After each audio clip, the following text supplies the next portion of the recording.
Hai semuanya, semoga kabar Anda baik-baik saja. Terima kasih karena sudah memberikan dukungan serta subscribe dari Anda untuk membangun channel ini. Tekan belnya untuk mendapatkan notif dari video terbaru untuk Anda.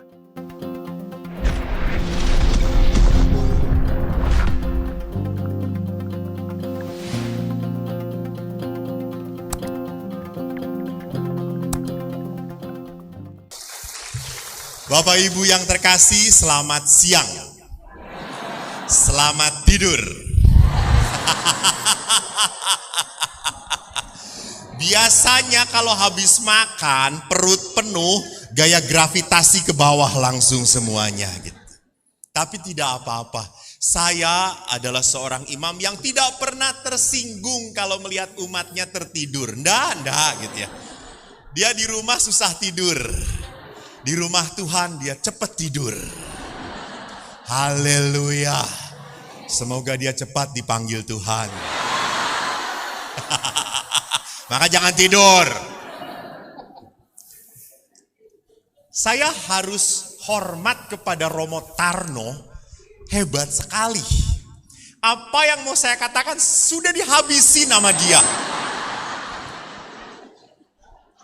Ini namanya bokang tau, you know, gitu ya. Ngambil rejeki orang. Tapi ada beberapa hal mumpung gak ada orangnya. Ada beberapa hal yang ingin saya kritik. Pertama, Romo Tarno dari tadi mengatakan, saya hanya bisa membayangkan. Saya hanya bisa mengimajinasikan. Padahal membayangkan bisa lebih liar dan berdosa daripada kenyataan.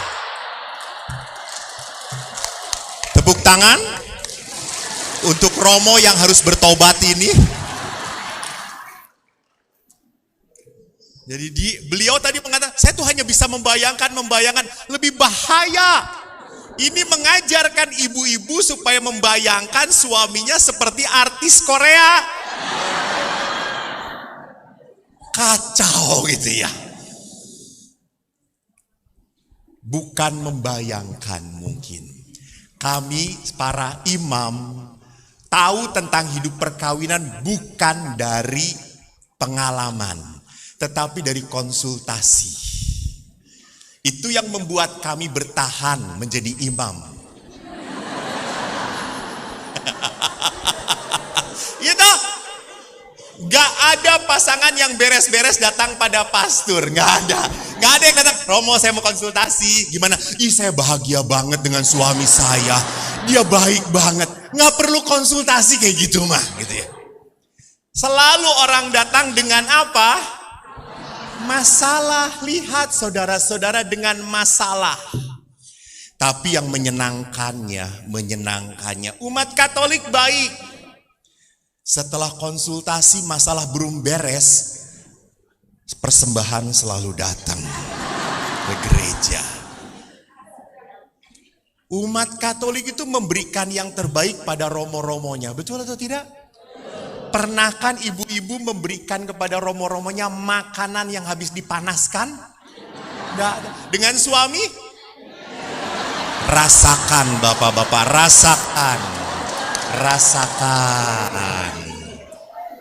Saya ikut mendoakan.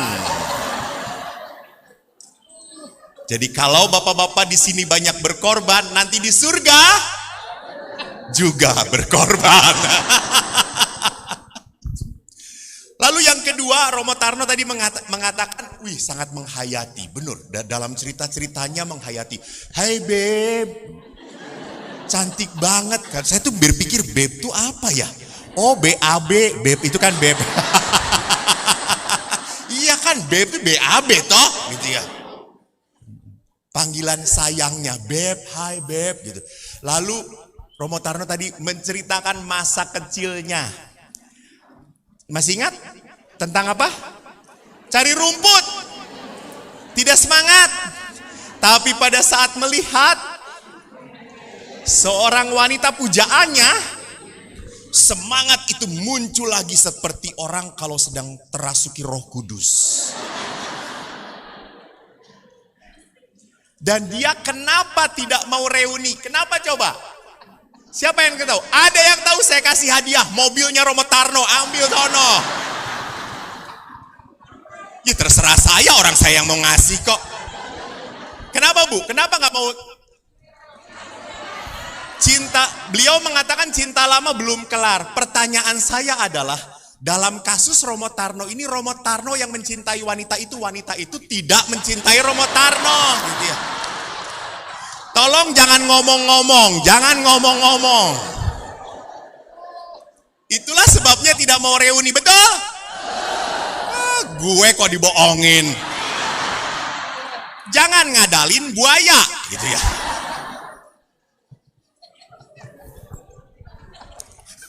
Saya dari tadi merenungkan kenapa ya Romo Tarno begitu anti dengan reuni-reuni gitu ya. Saya mulai curiga gitu. Ya saya juga sama dengan Romo Tarno, tidak terlalu mendukung reuni. Karena seringkali, tadi moderator mengatakan setahun sekali. Ada reuni yang sebulan sekali, bahkan seminggu sekali. Sinting po, reuni seminggu sekali kata saya tuh. Edan ini namanya. Lalu tadi Romo Tarno bagus memberikan nasihat.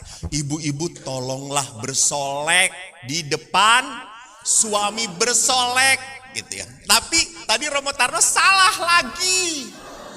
Salah menurut saya. Bersolek itu harus tapi jangan lama-lama. Bodoh. Nggak pernah jadi perempuan. Itu bodoh. Makin tua itu bersoleknya makin lama, betul atau tidak?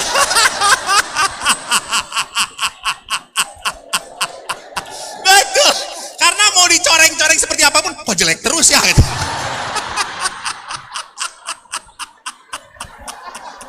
Tanya buayanya gitu. Gue sakti gitu ya. Ya, jadi saya mengatakan justru makin tua makin lama gitu ya. Karena pernah bapak-bapak mau kondangan dengan istrinya gitu. Saya kebetulan juga dijemput oleh bapak itu. Saya jemput Romo dulu gitu. Kenapa Pak? Nungguin istri saya mah kalau udah dari mau ke kondangan lama gitu ya. Ya sudah, saya datang itu sudah setengah jam. Belum keluar istrinya gitu. Setengah jam saya nunggu. Untung bukan istri gue. Kalau istri saya sudah saya karungin mutilasi kata saya.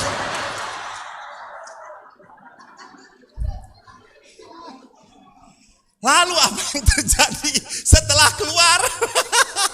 Itu keluar suami cuma oh kayak gitu.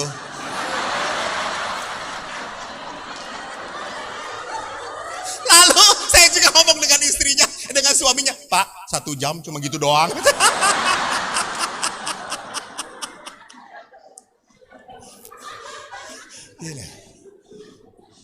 Ya sudahlah. It's a big problem for wanita gitu. Apalagi wanita ini harus sadar makin tua semuanya makin tertarik. Gitu. Ya sudahlah. Sudah makin turun ke bawah gitu ya. Mau ditarik-tarik seperti apapun gitu. Kan ada tuh yang mau di Jakarta atau di mana, bukan dibotok, kalau mau ada pesta 80 jutaan ditarik semuanya. Beda banget. Ibu bisa kayak, tapi jangan buka ini tetap sama kalau. Wajahnya doang gila, ditarik semua. Di sini plester. Dan tidak boleh tertawa terbahak-bahak. Karena apa? Pecah semuanya nanti.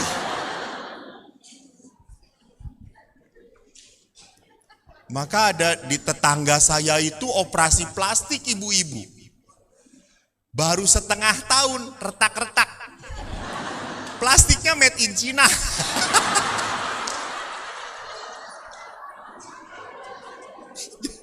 Jadi KW. Baiklah. Saya tadi kalau Pastor Tarno berbicara tentang idealisme, tentang ajaran gereja, hidup perkawinan seperti apa, saya berbicara tentang realitas perkawinan. Walaupun tadi Romo Tarno banyak berbicara tentang realitas perkawinan sih, beliau banyak mengatakan hal itu. Masih belum datang ya Romo Tarno ya? Dia tahu deh. tahu bahwa akan dibully gitu ya. Karena hal yang mengagetkan pun tadi Romo Tarno. Semua umat waktu Romo Tarno menjelaskan, motretin bahan dia. Saya ngasih, motretin saya. Gitu.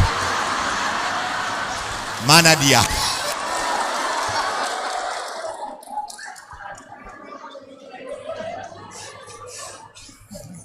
Lalu bedanya lihat, saya jalan ke sini, Romo Tarno di situ aja terus. Itu sadar diri gitu ya.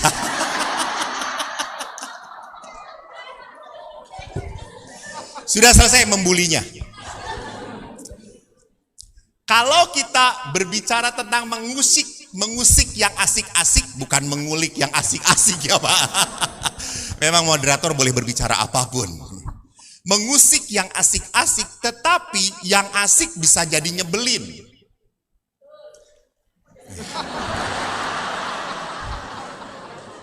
Cerita tentang luka hatinya dengan Romo Tarno saja.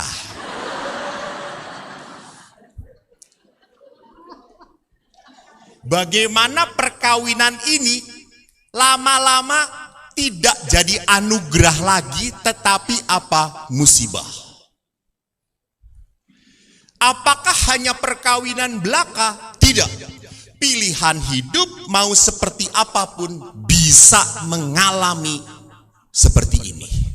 Awalnya, wah semangat, pantang mundur, mau pacaran, banjir, tenang, gue berenang, yang penting bersama elu, gue, lu, yang lain N, edan. Ya memang Anda ingat toh, jatuh cinta sejuta.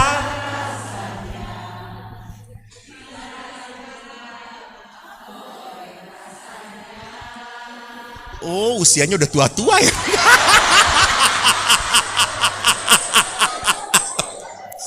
Ini seminar yang tidak tepat, saudara-saudara. Maaf, jangan tersinggung. Kalau tersinggung jangan ngundang saya lagi. Beres toh. Saya tuh tadi mau masuk seminar gitu ya. Kan ini seminar tentang memperbaiki hubungan keluarga gitu. Lalu yang saya lihat, ya ampun. Bahkan tadi Romo Tarno cerita, beberapa ibu-ibu di belakang saya ngomong, sudah sendirian. Terus ngapain datang seminar, kata saya itu.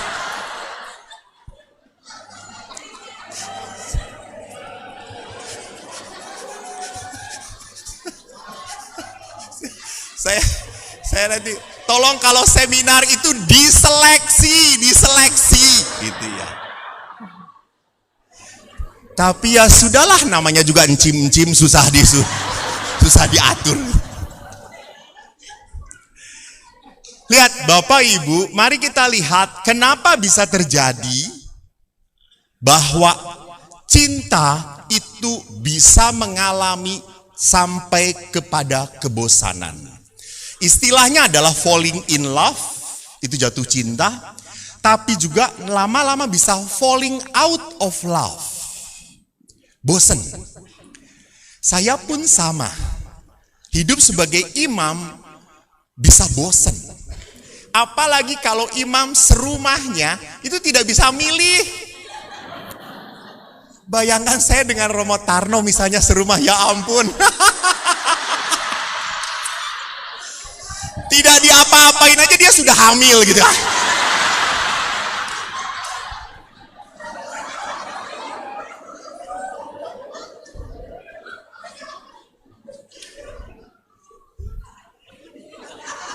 Mumpung gak ada dia. Dan dia adik kelas saya. Jadi di dalam hidup imamat kami pun mengalami saat di mana kami merasa tidak motivasi lagi. Disebut sebagai demotivasi. Maka jangan salah kalau ada imam-imam seringkali dalam pelayanannya misa seperti otomatis Tuhan bersamamu. Inilah Injil Yesus Kristus. Bersamamu.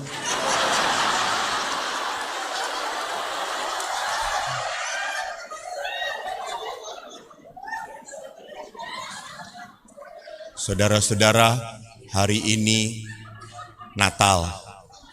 Yesus lahir jauh di Nazaret. Amin.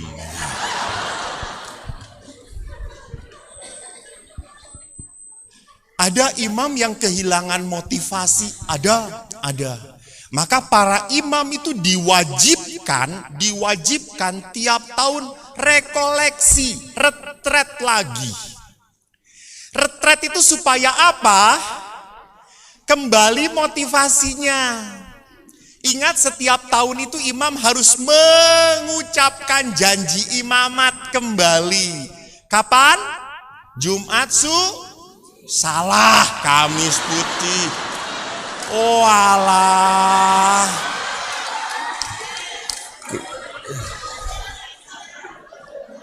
Keuskupan Bogor ini bagaimana?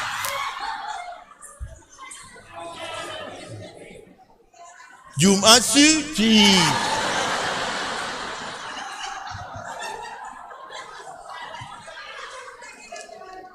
Seorang imam pun harus membaharui janji imamat mereka. Supaya apa? Muncul lagi api semangatnya.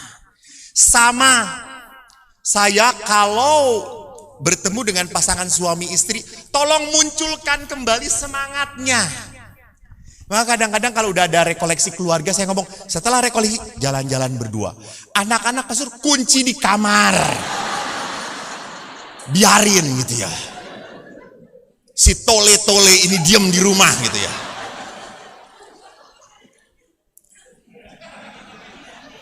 Ingat bapak-bapak di belakang jangan protes gitu ya. Jadi lihat, sering kenapa perkawinan sampai titik jenuh, tidak ada perasaan lagi. Bahkan ada beberapa bapak-bapak yang ke gereja pegang istrinya. Nggak ada bedanya dengan pegang karung gitu ya.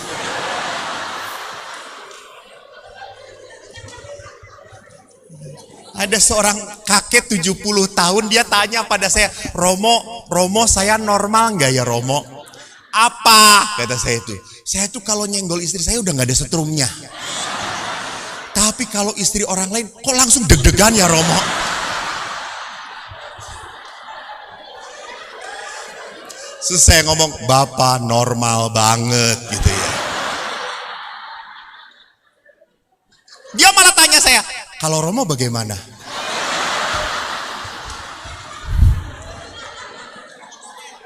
Terus saya tanya, mau jujur atau bohongan? Jujur Romo. Kalau saya menyentuh wanita, tidak nyetrup apapun. Tidak nyetrum saya. Anda lihat nanti turun mobil yang saya pakai. Ada moto di sana. No woman, no cry.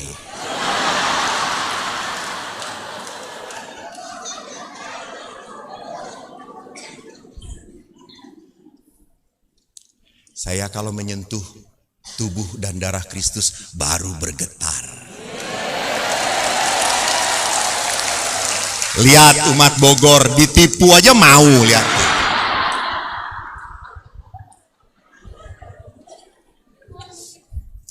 Jadi sekarang kita bisa tahu bahwa kalau Anda mengalami hidup perkawinan itu tenggelam dalam kebosanan, tenang. Oke. Manusiawi. Jangan sedikit-sedikit kita anulasi. Kita ke catatan sipil. Kampret Anda ini gitu ya. Emang cuma Anda yang punya masalah gitu ya. Jadi tolong juga jangan sedikit-sedikit konsultasi. Tahan.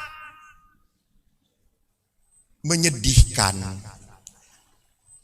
pasangan-pasangan yang remaja ini sekarang itu sedikit-sedikit mudah cerita pada mamanya. Coba ibu-ibu, ibu yang sudah 30 berapa tahun? 39 tahun pernikawinan ya. Ibu waktu terluka oleh bapak. Pasti pernah toh, walaupun kelihatannya bijaksana. Pernah toh melukai. Jangan bohong. Oh banyak. Oke, saya tidak, ini bukan kamar pengakuan dosa. Saya hanya mengatakan, apakah kalau terluka ibu cerita pada ibunda? Tidak. Itu bukan mentalitas ibu-ibu zaman, ibu tahun berapa sih? 40-an ya? Tahun 20? 54. Tahun 50-an, 60-an, kelahiran 50, 60, 70, nggak akan cerita sedikit-sedikit pada orang tuanya. Karena apa? Karena kalau cerita, ibunya akan ngomong apa? Rasakno dewe. Aku mbien wes ngomong. Ya atau tidak?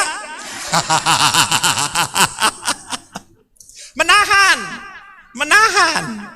Tapi sekarang yang baru-baru menikah ini kalau udah terluka cerita langsung pada siapa?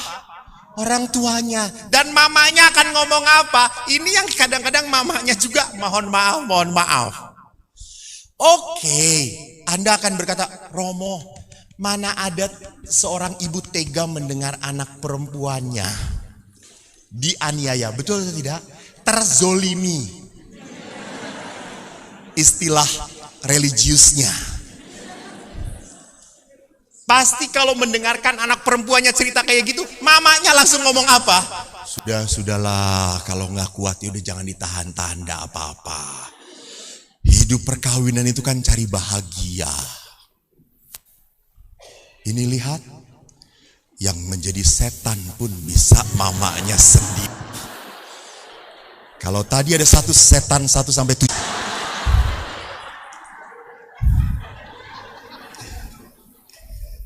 Ini mungkin yang ke-18. Jadi Bapak Ibu yang terkasih, lihatlah sekarang apa yang bisa kita pelajari dari kisah yang tadinya asik bisa tidak menjadi asik. Kenapa muncul seperti itu? Sejak zaman Kejadian sudah ada yang asik menjadi tidak asik. Kejadian 3 bab 3 ayat 8 sampai 13. Bapak moderator bisa tolong dibacakan daripada moderator ngantuk-ngantuk di situ. Amplopnya sama.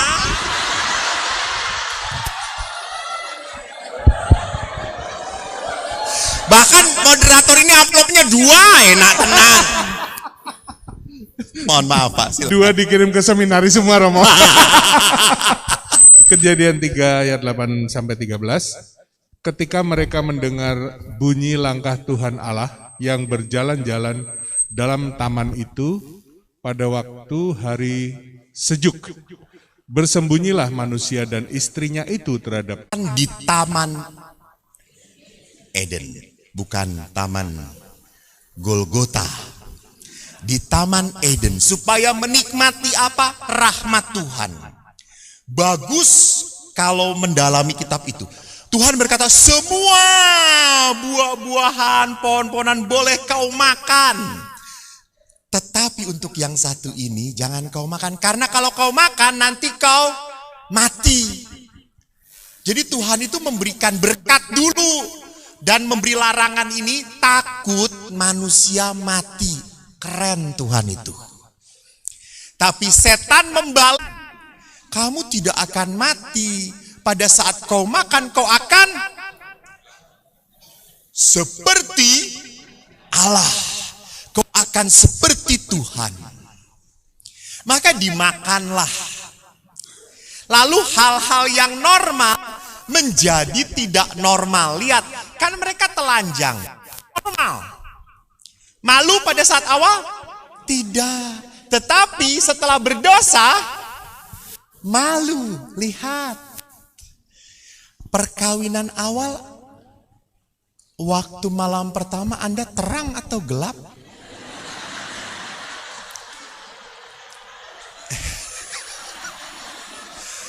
Kalau saya tahu, Bapak Ibu saya tahu waktu malam pertama. Saya anak pertama.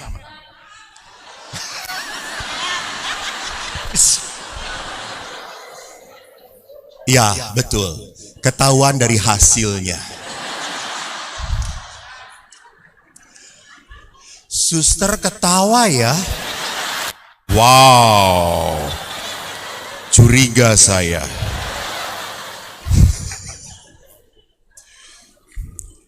Jadi hal yang tadinya tidak mengganggu menjadi mengganggu. Inilah dosa.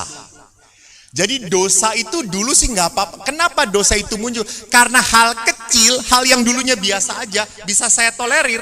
Setelah menikah sekian lama, saya jadi kecewa, saya marah, nggak suka. Nanti kita bisa lihat.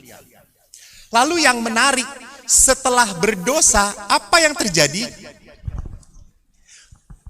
Allah ngomong kepada laki-laki, kamu makan ya? Apa jawaban laki-laki? Perempuan. Enggak ngomong, iya makan. Enggak. Perempuan. Lalu perempuan, oh kamu makan. Apa perempuan? Ular. Si ular nggak bisa nyalahin lagi.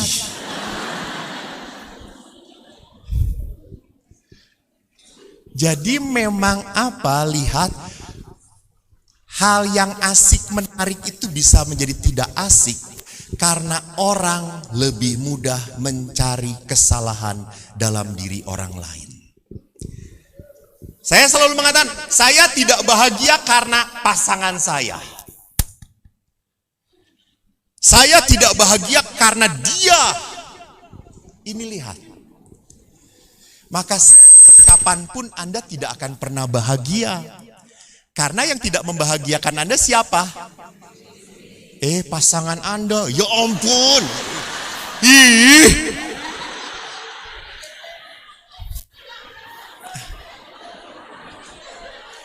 Tolong panitia, ini sekali aja dan terakhir ya saya ngisinya ya. Saya udah kenceng-kenceng ngomong gitu ya, nggak nangkep. Oh my God, thank you. Ini bekasnya pastur tadi. Sudah disterilisasi toh? Karena dia lama-lama bisa mencintai saya karena mic ini. Gitu. Jadi perhatikan bahwa kita tidak akan pernah bahagia sampai kapanpun. Ingat Bapak Ibu, selama Anda selalu menyalahkan bahwa yang tidak membahagiakan saya adalah pasangan Anda. Sampai kapanpun, saya jamin. Anda bolak-balik konsultasi pada Romo Tarno, saya jamin dia akan gantung diri. Capek lah ngedengerin masalah Anda terus gitu ya. Maaf. Banyak orang Katolik minta mendapatkan mujizat dari Tuhan, diberkati oleh Tuhan. Tapi kita tidak mau menuruti apa maunya Tuhan. Terus gimana bisa diberkatin?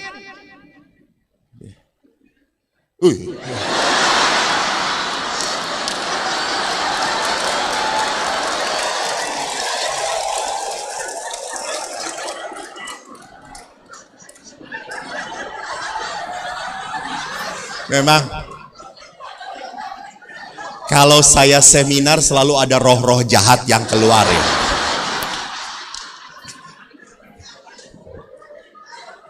Kan saya pernah cerita juga tuh dalam sebuah seminar apapun. Ada seorang bapak sambil merokok ngomong pada saya, Romo tolong doakan saya ya supaya saya sehat, punya jantung bersih, nggak kena paru-paru basah. Terus saya mengatakan, Pak, minta doa Bapak Uskup aja lah, kata saya itu. Ini levelnya udah uskup, kata saya doanya.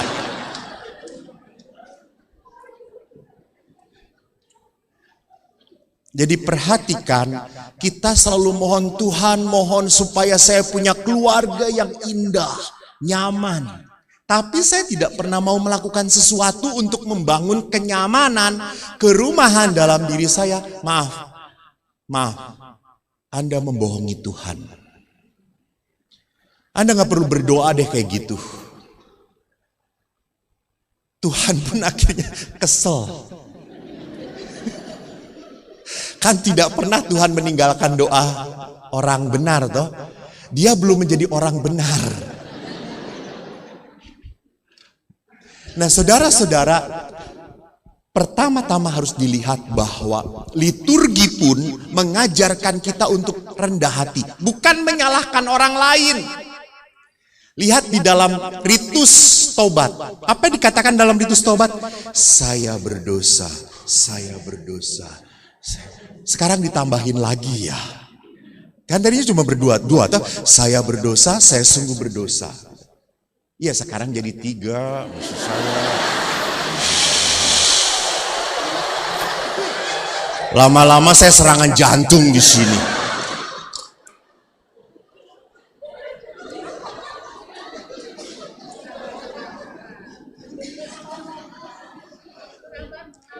Ya. Jadi perhatikan, kadang-kadang ada suami istri juga, istrinya ikut misa. Lalu pada saat ritus tobat, dia tidak mengatakan saya berdosa. Dia berdosa, dia berdosa. Dia sungguh berdosa gitu ya.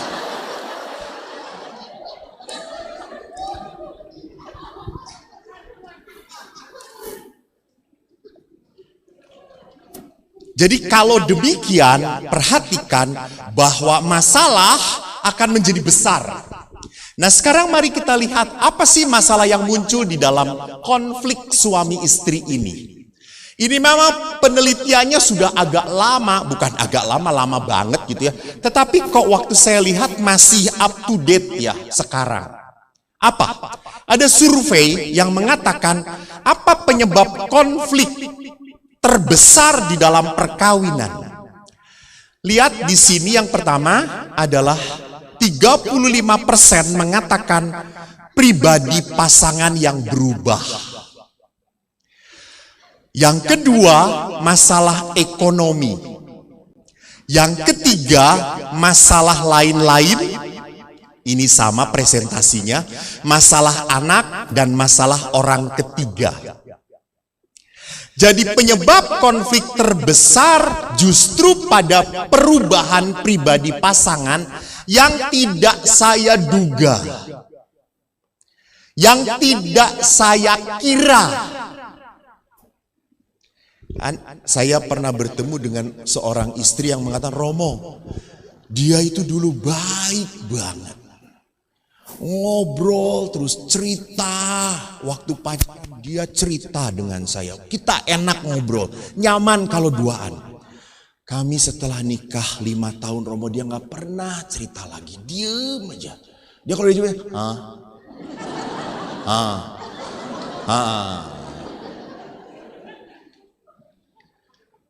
oh gitu, Bu? Iya, Romo. Saya jengkel dengan bapaknya. Ibu, ada seksi kesehatan kan?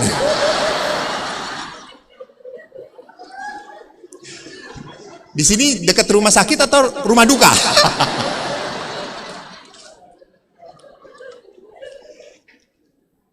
Lalu akhirnya si bapak ini saya tanya, Pak, kenapa dulu waktu pacaran Bapak sering ngobrol, cerita, sekarang setelah menikah Bapak ndak pernah mau cerita lagi.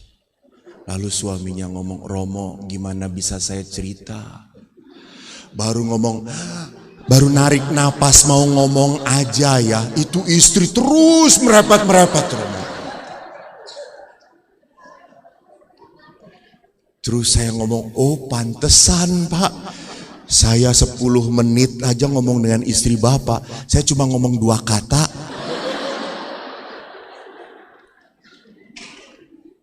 Jadi hati-hati bahwa bisa terjadi pasangan ini berubah karena apa?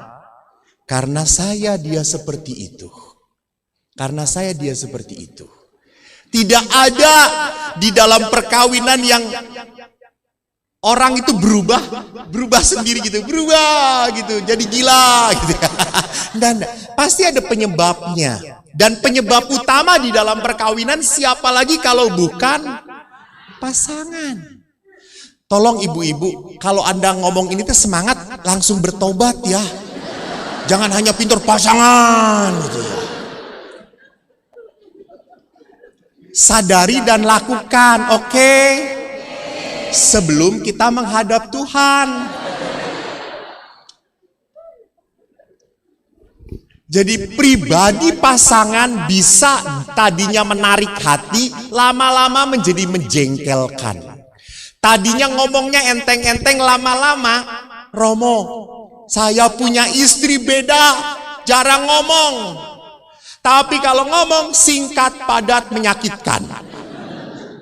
Ada yang nyelekit terus gitu ngomongnya, selalu ngece terus. Jadi itu yang menyebabkan apa, Romo? Tuh lihat istri saya tuh kalau ngomong selalu nyakitin, selalu maluin saya. Laki-laki amat sangat pantang direndahkan. Mohon maaf. Gue laki-laki. Atas nama yang tepuk tangan di belakang. Mengapa mereka di belakang? Karena istrinya berkata, di sini aja.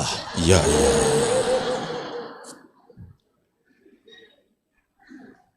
Jadi pada saat suami tidak dipenuhi apa yang dia inginkan, akhirnya dia akan menjadi kontraproduktif, akan melawan. Sama, istri itu butuh apa? Istri itu betul butuh disayang. Istri itu butuh pada saat cerita, Pak, kadang-kadang kan gak nyambung laki-laki karena gak ngerti. Gitu ya. Bukan laki-laki bodoh.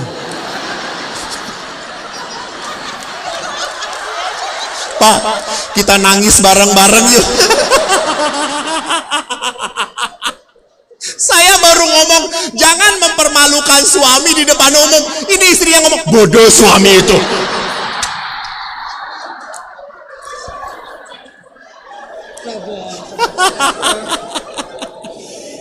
Pak, nanti kita novena, Pak. Semoga Bapak masuk surga, Ibu di pintunya aja. Gini. Gue jadi mau cerita apa tadi ya? Gara-gara bodoh sih ah.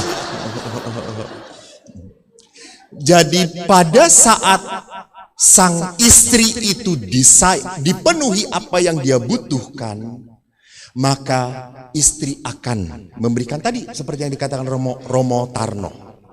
Pada saat saya hidup itu seperti gaung. Anda tahu gaung?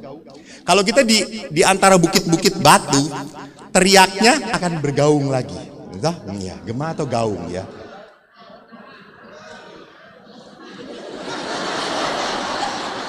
Mari kita seminar tentang gema atau gaung. Ini orang Bogor nggak bisa memaklumin sedikit pun ya Tuhanku Yesus. Gua baru sekali seminar di Bogor rasanya penuh penderitaan ini.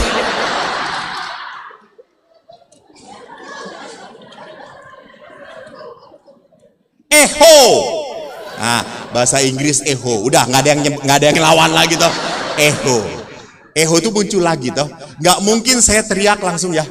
Eko ganteng. Pasti balik lagi ganteng, betul nggak? Kecuali kalau tiba-tiba jelek, pasti ada setan di sana. Lihat. Jadi sama di dalam perkawinan pun. Kenapa akhirnya suami bukan tidak mampu merespon seperti apa yang diinginkan oleh istri, tapi dia tidak mengerti. Tidak mengerti. Karena laki dan perempuan itu berbeda. Justru yang berbeda ini disatukan untuk saling melengkapi, bukan saling membodoh-bodohin. Melengkapi. Lah kalau saling mengerti mah kawin sesama jenis. Atau kawin dengan anjing kan sekarang gitu. Kadang-kadang saya lucu, banyak ibu-ibu yang bisa ngobrol dengan anjing, dengan suaminya nggak bisa ngobrol. Dan ibu itu yakin anjingnya ngerti. Bodoh banget kata saya. Padahal anjing cuma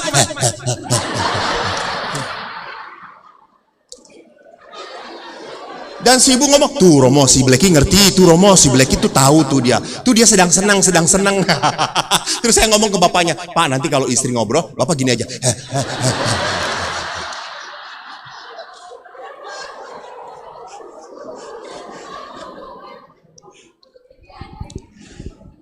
Tidak bisa dimengerti. Maka pada saat suami capek, lelah dari pekerjaan, apalagi tinggalnya di Bogor, kerjanya di Jakarta, Anda mengerti itu perjalanannya jauh sekali. Pas pulang, istrinya langsung ngomong, Pak, tadi ada orang datang nagih utang. Itu suami langsung darah tinggi kebablasan. Jeprut lah gitu ya. Adalah pemahaman makna cinta, apa artinya cinta, lalu keuangan, keluarga besar, mertua, kepoh, ingin selalu tahu urusan anaknya, nanti beda agama, beda gereja, itu pun menjadi masalah tentang iman. Nanti saya perlihatkan kenapanya. Saya mau berbicara tentang pemahaman tentang cinta dahulu. Lihat, kalau orang mengatakan aku cinta padamu, rupanya kita lihat kenyataannya aja ya. 32% artinya aku ingin memilikimu.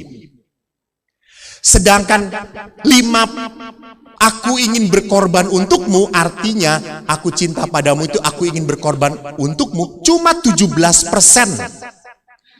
yang mengartikan bahwa I love you itu aku mau berkorban untukmu. Cuma 17% orang yang mengatakan seperti itu. Hampir kebanyakan orang mengatakan aku cinta padamu, itu berarti apa? Aku milik, engkau milikku. Lu punya gue.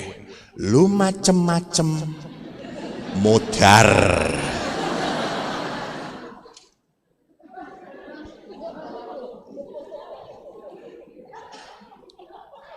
Maka tadi toh ada bapak-bapak yang diceritakan di wayang itu oleh Romo Tarno. Bapak itu siapa mengatakan, siapa yang cantik di rumah?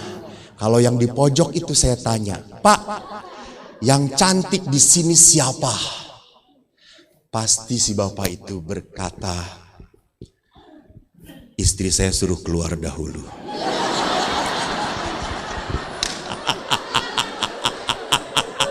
Betul Pak?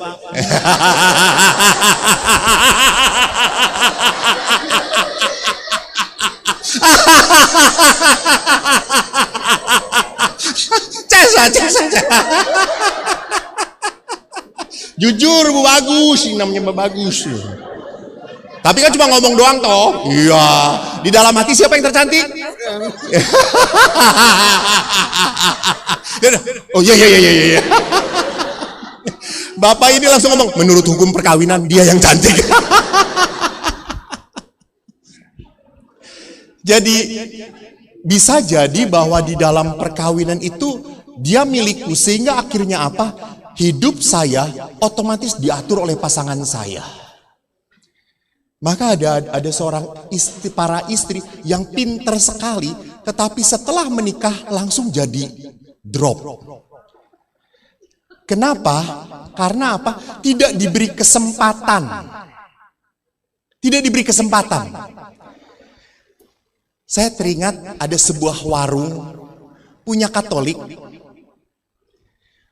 Kalau istrinya yang jaga, laku. Tapi kalau suaminya yang jaga, gak ada yang datang. Terus saya tuh kenapa ya gitu ya. Saya nyobain datang ke toko itu, pas suaminya yang jaga, sepi. Padahal sudah ada di situ monyet, kucing yang gini. Sudah pasang kucing yang kayak gini tuh. Kata saya tuh jangan kucing, gambar pastor paroki yang gini-gini.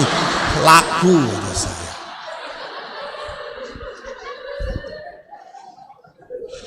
Lalu saya datang ke Koh, dia tidak tahu bahwa saya pastor. Koh, mau beli bohlam, tapi LED yang kayak gini. Kagak ada. Nggak ada yang kayak gitu. Yang biasa aja di sini mah. Di toko lain aja, di toko lain ada kali. Kata saya teh, buset, gitu saya teh.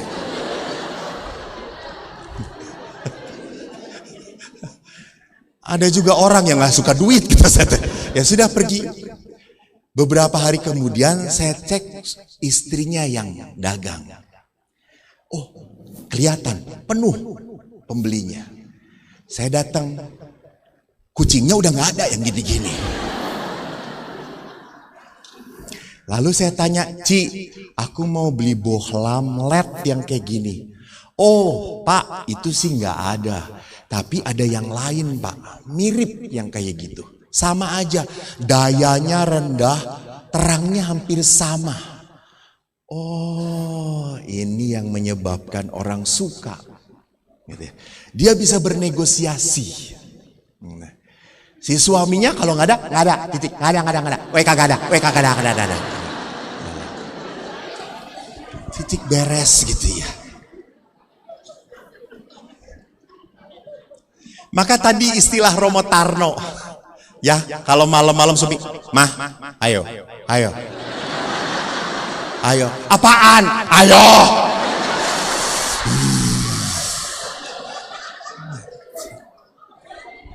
Namanya suami kan onnya cepet, istri boro-boro on, masih off gitu ya, malah on. Iya, gitu ya. Kadang-kadang suami istri pakai daster, kutangnya nyangklek gitu ya. Istri langsung, wah, suami langsung, wah, istri apaan sih? Gitu ya. Kok Romo tahu saya pasang CCTV. Sok mau ngapain? Nanti dia di kamar gini-gini.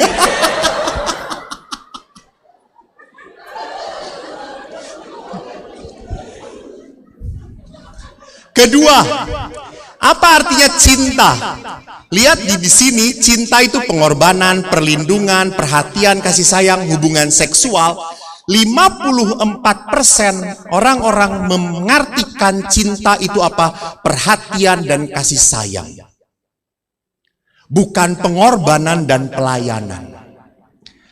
Lihat, dan juga bukan hubungan seksualitas semata.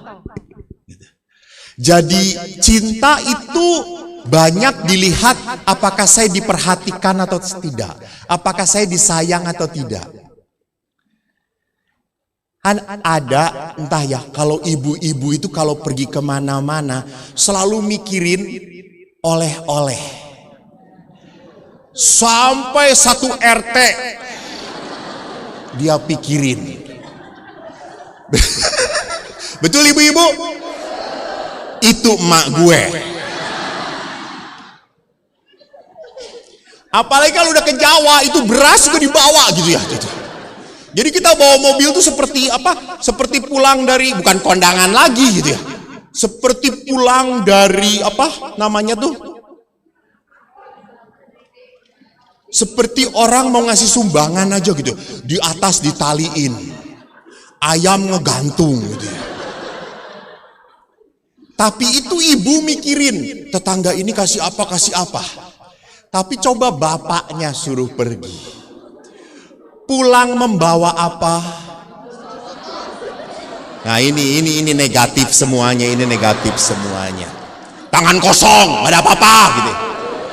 Suami itu kalau datang selalu membawa kasih sayang.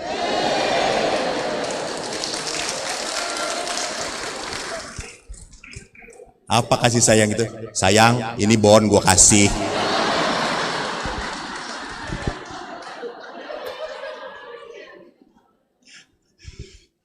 Jadi rupanya orang mengartikan cinta itu adalah apa? Saya dipenuhi apa keinginan saya.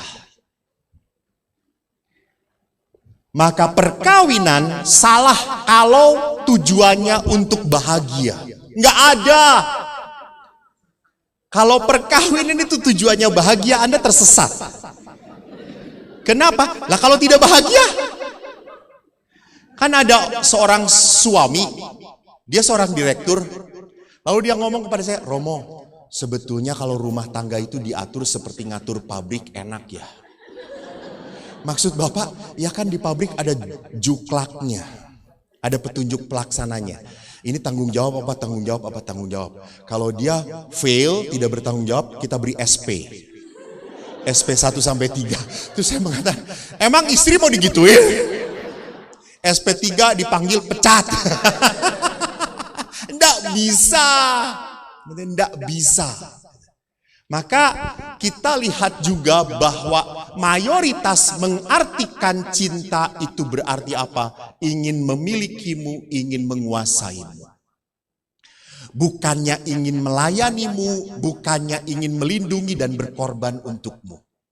Bahkan ya tadi, ingin mengorbankan dirimu. Tadi Pastor Tarno itu kan jengkel banget. Tolong dong suami, kalau pasang sepatu sendiri aja, sirik dia. Itu tanda iri hati namanya. Saya kok memaklumi beberapa bapak-bapak yang perutnya buncit dan nggak bisa tunduk gitu ya. Itu Romo Tarnonya ada di belakang.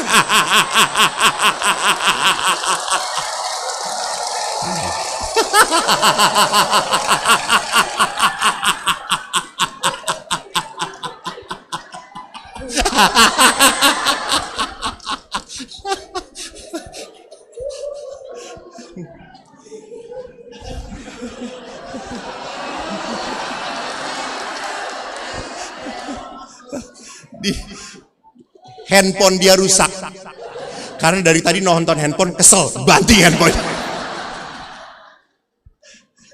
Jadi kan Romo Tarno, suami itu pakai sepatu aja sama istrinya.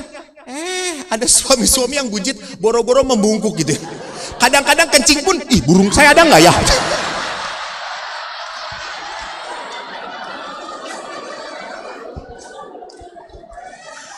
Di sini tidak ada anak-anak toh. Karena saya ingat saya punya keponakan, dia nangis, keponakan saya tuh gendut gitu, dia nangis, bu, gitu. Kenapa? Burungku nggak ada. Karena dia kan gendut, dia mau ngeliat, turun terus burungnya ada. Lalu ibunya bawa cermin, tuh ada.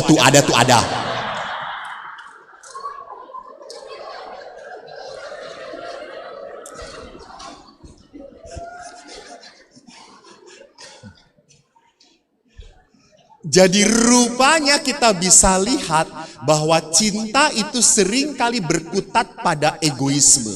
Dan ini bukan cinta yang mau diajarkan oleh Kristus. Ini bukan cinta yang ada di dalam perkawinan Katolik, maaf ya. Maka mengapa perkawinan Katolik sampai sekarang poligami dan monogami tak terceraikan? Karena memandang cinta bukan sesuatu yang egosentris untuk diri saya. Tadi Romo Tarno sudah mengatakan demi kamu, demi engkau. Kita lihat nanti. Masalah keuangan. Banyak sekali sekarang suami istri yang dua-duanya bekerja. Kenapa? Karena sekarang semuanya mahal. Pendidikan mahal, betul atau tidak? Apalagi pendidikan sekolah Katolik.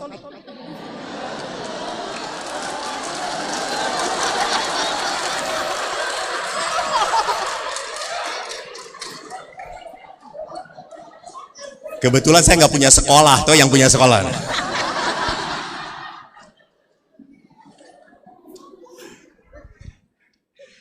Kalau di sekolah Katolik itu kan namanya subsidi nanti untuk sekolah-sekolah lainnya. Memang sekolah mahal sekali gitu ya. Dan orang tua selalu akan memberikan pendidikan sebaik-baiknya, terbaik untuk anaknya. Betul atau tidak? Betul. Apalagi para ibu, betul. Betul, kamu harus lebih pintar dari bapak kamu.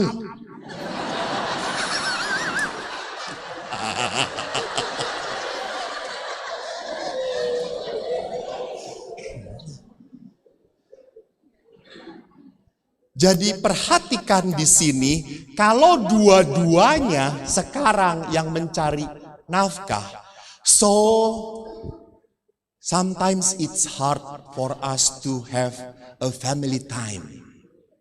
Sulit sekali. Tadi saya cerita dengan Monsinyur waktu sebelum mengisi. Monsinyur, saya cerita, Monsinyur, saya kemarin itu ada pertemuan pastoral di Cipanas, para pastor-pastor Jakarta. Pas liburan sekolah, dari Cipanas jam 2 sampai Gadok 4 jam. Mantap sekali. Dan saya berdua dengan pastor, temanku, laki-laki.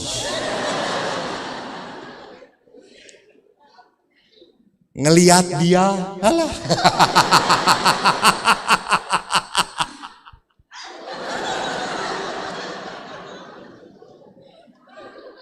Lalu apa yang kami lakukan? Kan di jalan juga banyak jualan gemblong. Gemblongnya selalu sama, mereknya Ibu Ida. Coba, belum pernah ya? Iya, belum pernah toh? Yang dilihatnya yang tadi, bordil gitu ya. Beda. Hidup rohaninya beda.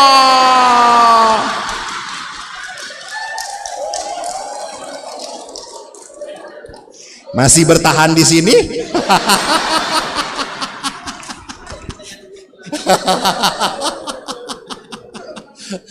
Tolong jangan dideketin mic-nya, nanti dia tiba-tiba ngomong. Lalu 4 jam itu saya apa? Ngapalin rumah makan dari Cipanas sampai dengan Gadok. Satu-satu rumah makan Padang. Lalu Monsinyur itu ngomong, Romo, orang Jakarta itu walaupun semacet itu masih tetap ke puncak. Beberapa di antara mereka apa? Bawa macet-macet satu mobil, sekeluarga, malah bisa ngobrol bareng-bareng. Itu nilai positifnya Romo. Oh iya ya, hebat, betul. Bisa saling ngobrol di mobil sama-sama. Pantesan saya pernah melihat tiba-tiba mobil itu pelan mundur, berhenti, istrinya keluar. Ditinggalin aja sama suaminya gitu. Jadi rupanya tidak setiap pembicaraan berakhir damai gitu ya.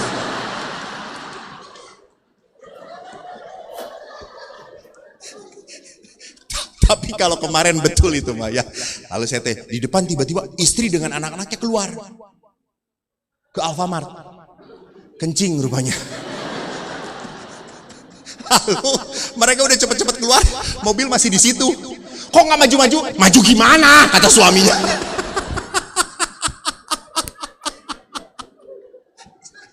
Si istrinya pikir dari tadi parkir di situ. Jadi lihat bahwa pada saat berdua itu bekerja, oke, secara ekonomi terjamin, tapi pertanyaannya benar sekali tadi saya setuju dengan apa yang dikatakan Romo Tarno.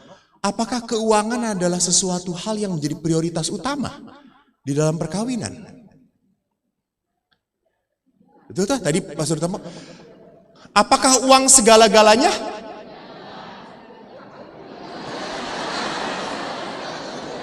Terjadi perpecahan pendapat saudara-saudara.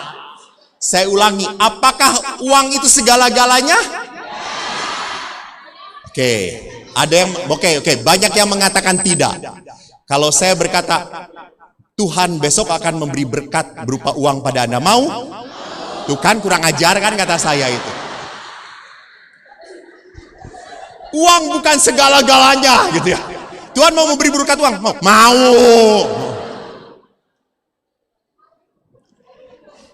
Jadi kebutuhan hidup di zaman digital mendorong orang untuk bekerja keras, mencapai kebutuhan.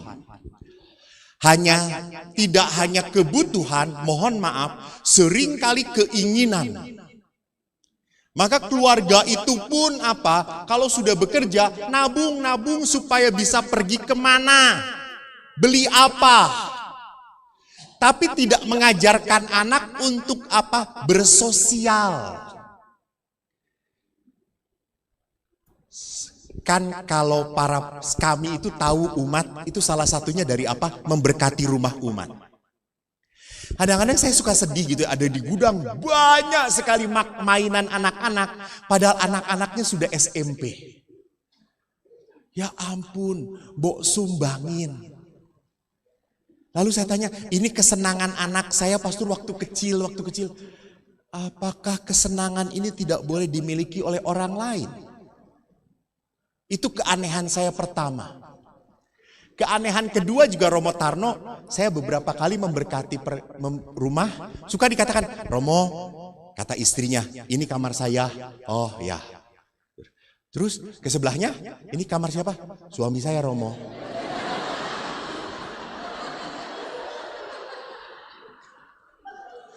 Dan tidak ada connecting door, saudara-saudara. Sebelah bapaknya pembantu. Dan ada connecting door.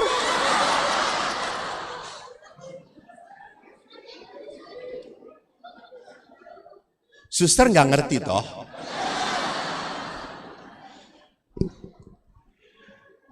Bahkan beberapa pasangan rela berpisah untuk mencari nafkah di hidup dengan berjauhan. Saya sama. Beberapa hal boleh sama dengan beliau.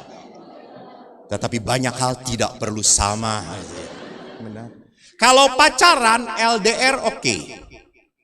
Tetapi kalau udah menikah tidak ada LDR. Tidak ada long distance relationship setelah menikah. Bersama dan bersatu. Ya memang tadi akhirnya harus apa? Mengalah. Demi siapa? Siapa ibu?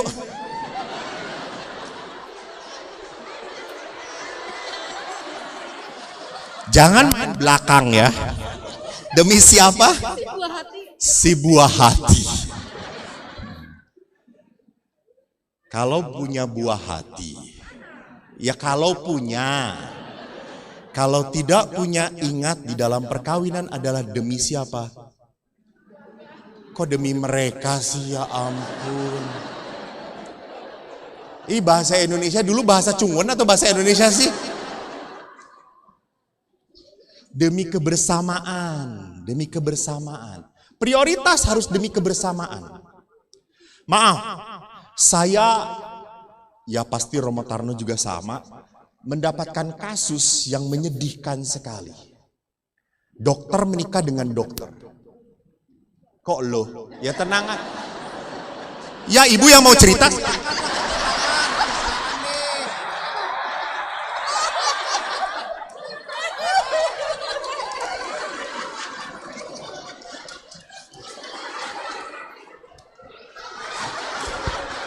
Minum dulu, minum.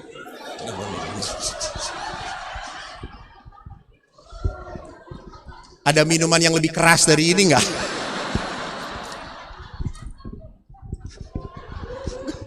Itulah wanita, saudara-saudara. Saya mau, ada dokter yang kata, loh biasa aja. Aku rong cerita biasa aja.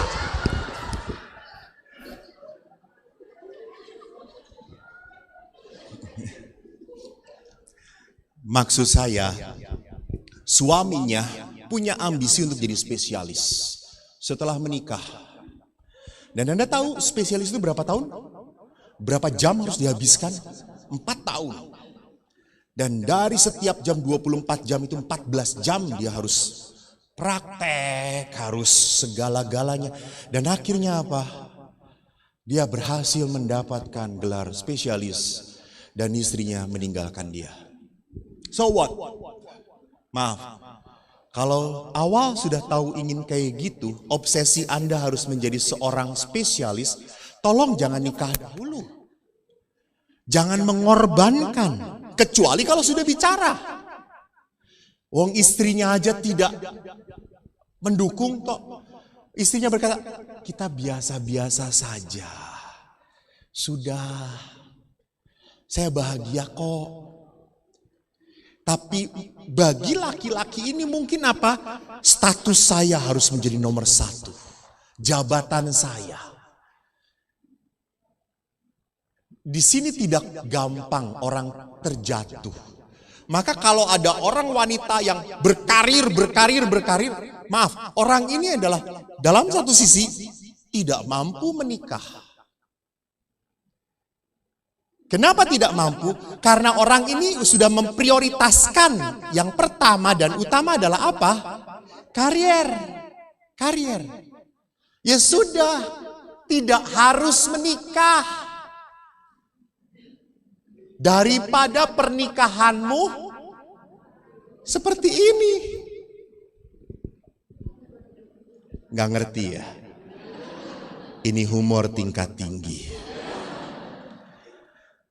Maka kalau berpisah, kesempatan bertemu terbatas. Maka bonding itu tidak akan terjadi. Dan maaf, bagi wanita itu intimitas, kehangatan sangat butuh sekali. Lihat saja wanita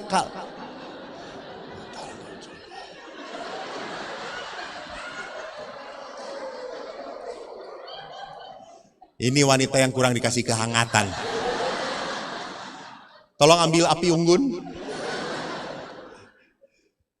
Jadi lihat wanita itu hangat terasa.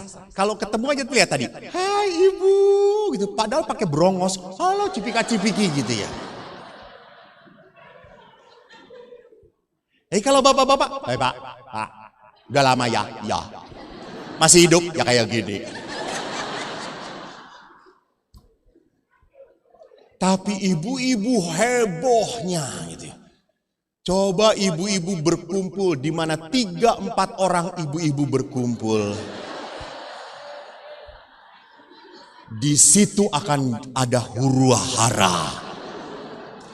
Coba 5, 6, 10 laki-laki berkumpul. Bagaimana caranya? Panas ya?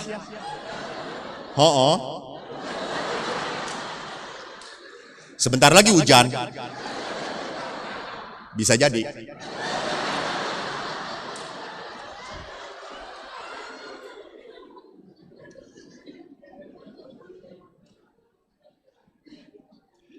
Ibu-ibu nggak mungkin ngomong kayak gitu. Ibu gimana?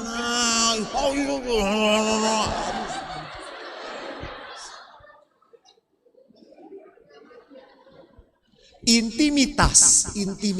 Gitu.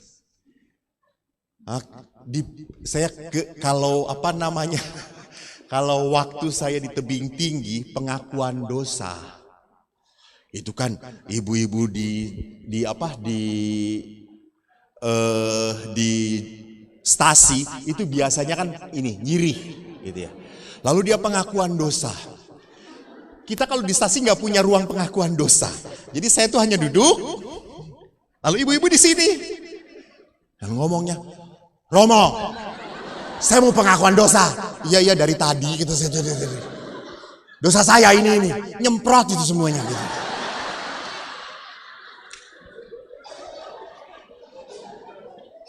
Maka saya jubah dari sana nggak saya pakai, banyak darah-darah gitu, merah-merah. Mereka tuh semangat kalau deket gitu, semangat ngomong gitu. Dan itu gaya mereka. Itu dunia mereka. Lah kalau intimitas ini dia tidak temukan dalam pasangan, akan mencari. Tadi lihat, Pastor Tarno membahasakan dengan baik, reunian kembali. Itu kan dambaan dia. Tapi dia sakit hati.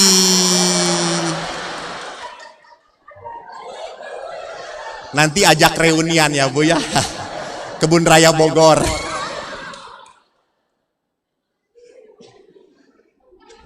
Pada saat dia tidak dipuji, tidak disanjung, tiba-tiba teman-teman, ih kamu dari dulu masih kenceng aja, gitu. Kan perempuan, ih.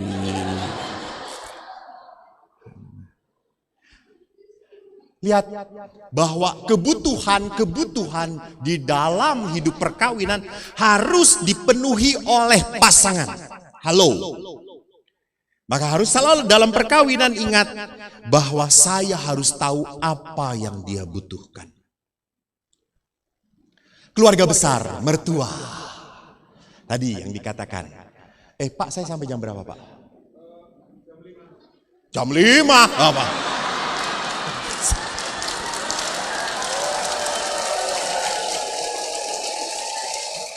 Kenapa ya saya di Bogor ini kok seminar banyak yang membenci saya ya?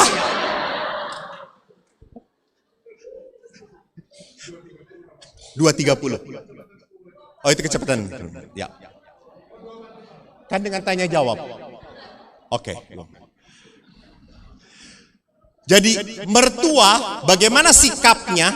Banyak apakah menerima dan mengakui keberadaan mertua? Ya, banyak yang menerima. 78% menerima dan mengakui keberadaan mertua. Tapi pertanyaannya bagaimana tempat tinggalnya?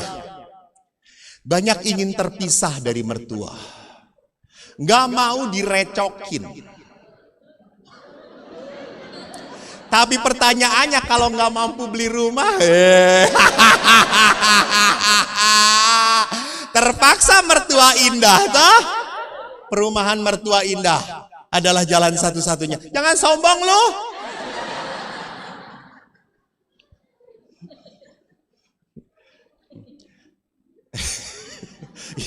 Ya ini yang ada, tetapi memang keinginannya terpisah. Tetapi kenyataannya banyak sekali yang sudah menikah tinggal dengan siapa? Mertua. Dan di sini lihat bagaimana mertua campur tangan.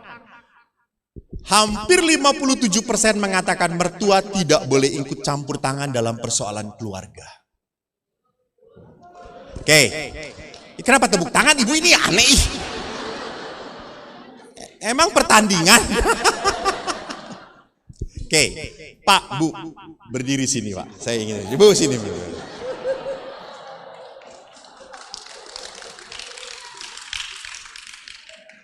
Ibu namanya siapa? Ibu Lucia. Panjangannya? Aduh, panjang banget. Lucia Maria Hardiana Purwanti. Oke, Bapak? Thomas Didi. Singkat ya, Pak ya? Oh, Thomas Didi Cahyono. Baik. Jangan takut Bu biasanya. Malah seperti orang dipanggil Tuhan. Biasa lihat di YouTube, sekarang lihat secara live tuh, ya Allah. Terima kasih Ibu. Oke, Ibu. Kalau dalam perkawinan kan kita bayangkan punya mertua ya. Kenapa dada? Mau difoto Romo. Ibu ini langsung di YouTube. Ini mama. Ini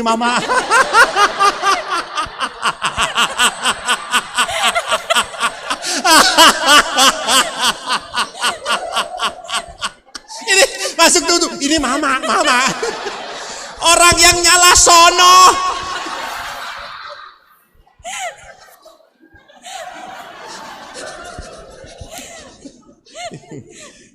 Kalau punya mertua. Lalu ada kasus suami salah. Oke. Suami salah dalam kasus ini.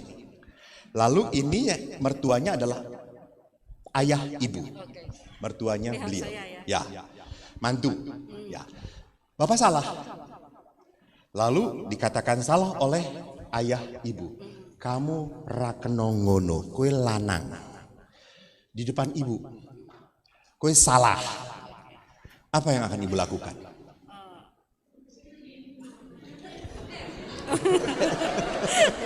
Apa yang akan ibu lakukan?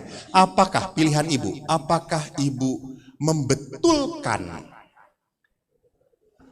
apa yang dikatakan oleh ayah atau membela suami? Ada hadiahnya enggak? Ada hadiahnya enggak? Ini masuk YouTube sudah hadiah ini. Ibu jadi terkenal nanti. Aduh. Maafkan ya, Mo.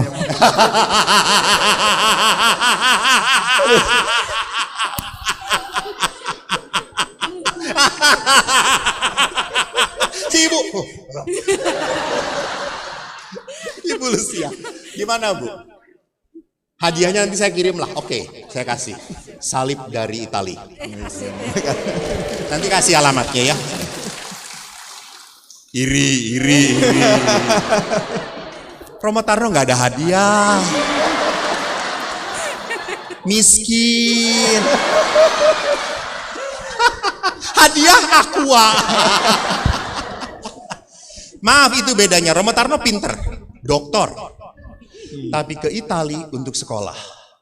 Saya ke Itali jalan-jalan.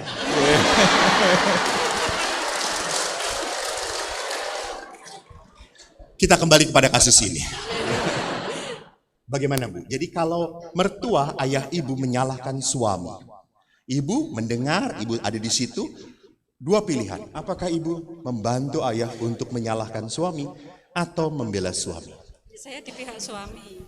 Ibu? Belain suami. Belain. Kenapa? Dia jelas salah. Iya, sayang sama dia. Ibu mic tuh di sini, Bu, bukan di sini. Ya kan aku sayang sama Yang dia. ngomong tuh ini, bukan udel. Ya, sayang sama dia, jadi saya belain dia.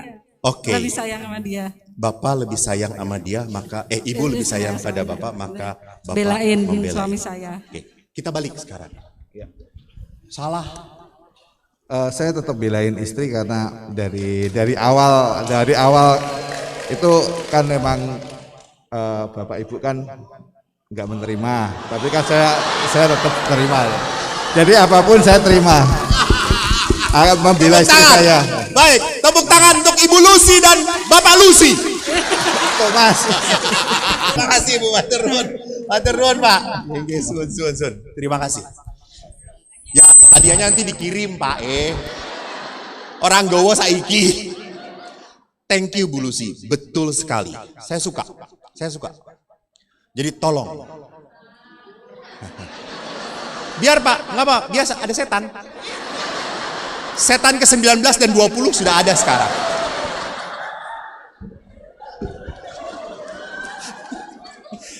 Ingat ya, dengan seminar Pastor Eko jangan sakit hati. Betul, benar. Jadi tolong, sesalah apapun pasangan Anda harus tetap melindungi pasangan Anda. Betul Romo Tarno? Setuju? Beri tepuk tangan. Ibu Lucy, jangan Romo Tarno, Ibu Lucy dengan Pak Thomas. Betul. Maaf, siapa yang akan melindungi Anda kalau bukan pasangan Anda? Saya pun sama. Ada orang yang menghina pastor, maaf, walaupun dia salah, saya marah. Sorry, itu saudara saya. Saya bisa lelucu kayak gini dengan Pastor Tarno, bisa. Tetapi pada saat Anda cerita tentang Pastor Tarno yang jelek, saya akan mata berhenti. Saya nggak mau dengar cerita itu.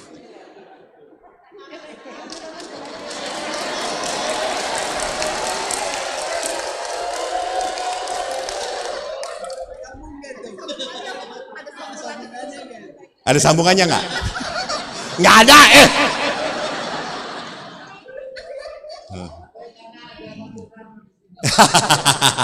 Nah, saya belajar untuk apa? Selama Anda hidup di dalam hidup bersama, kita harus saling melindungi. Sama dengan Katolik juga. Tolong pada saat iman Anda dicela, dihina, wah Katolik itu memuja Bunda Maria, ngomong. Jangan, aku nanti nggak tahu, tanya pasturnya ya. Anda Katolik blow on, saya. Bela iman Anda. Jangan, oh iya ya ngebela ya, iya ya bener ya menyembah Maria ya gitu ya. Oh alah, tolong jangan jadi Yudas Iskariot di dalam gereja Katolik. Juga jangan menjadi Yudas Iskariot di dalam keluarga. Yesus pun tahu Petrus sudah salah mengkhianati dia. Kan ingat tuh waktu Yesus, bukan itu bukan, saya nggak kenal dia. Gitu. Kan Yesus nggak ngomong, Petrus, masa nggak kenal? Yesus, Yesus.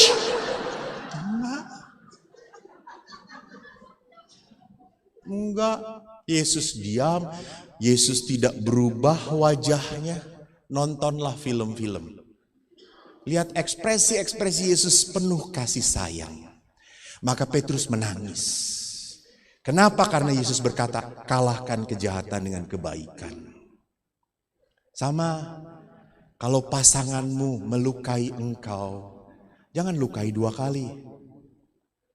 Kasih racun.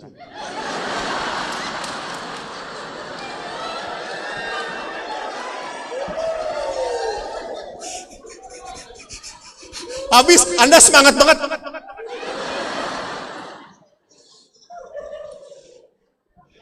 Jadi kalau Anda melukai dia, apa bedanya dengan orang lain? Nah sekarang lihat saudara, apa hal yang lain? Saya lihat sekarang. Perkawinan menjadi berat karena hati yang berkarat. Dalam Injil Matius dikatakan, karena ketegaran hatimu, Musa mengizinkan kamu menceraikan istrimu. Tetapi sejak semula tidak demikian. Maka apa yang lihat di dalam Amoris Laetitia, ini yang tadi dikatakan oleh Bapak Uskup. Saya mengutip, Pak Surtarno juga mengutip, tentunya kita berbeda. Kita belum pernah ngomong tapi hati kita tidak pernah satu. Beliau projo OSC.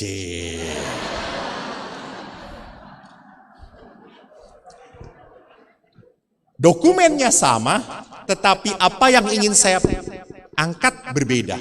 Amoris Laetitia artikel 39 mengatakan, kita memperlakukan relasi afektif, perkawinan, seperti kita memperlakukan materi dan lingkungan. Semua bisa dibuang, setiap orang memakai lalu membuang, mengambil dan merusak, memanfaatkan dan memeras sampai titis tetes terakhir, lalu selamat tinggal. Istilahnya dalam bahasa Indonesia adalah apa ya? Apa? Habis manis sepah dibuang. Betul. Habis manis sepah dibuang. Hilang manisnya, tinggal pahitnya. Sama, relasi pun jangan-jangan perkawinan seperti itu. Sudah enak, nyaman, langsung ditinggalkan. Enggak. Bukan seperti itu. Itu bukan perkawinan Kristiani. Karena itu yang tidak dijanjikan di depan Tuhan. Maka jangan lupa di dalam perkawinan Katolik yang terjadi di dalam perjanjian itu 3 pihak. Bukan hanya 2, 3 loh. Pihak pria, pihak wanita, dan Allah. Dan Allah hadir di dalam kesaksian itu. Jadi ini yang disebut sebagai budaya hedonis, hanya cari nikmatnya doang. Ada uang, abang disayang, tak ada uang, abang di... Anda hafal ya kalau kayak gitu ya. Coba lagu rohani, langsung ngeheng.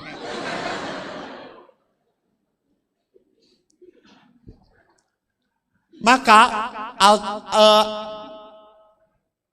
Amoris Laetitia artikel 39 melanjutkan, pada zaman ini banyak pasangan terlalu banyak menghentikan relasi. Nggak tahan.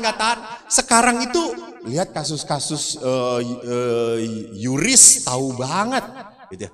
Kami kemarin baru ngomong dengan yuris Keuskupan Bandung, itu kurang lebih hampir 4 bulan ini ada 30 kasus.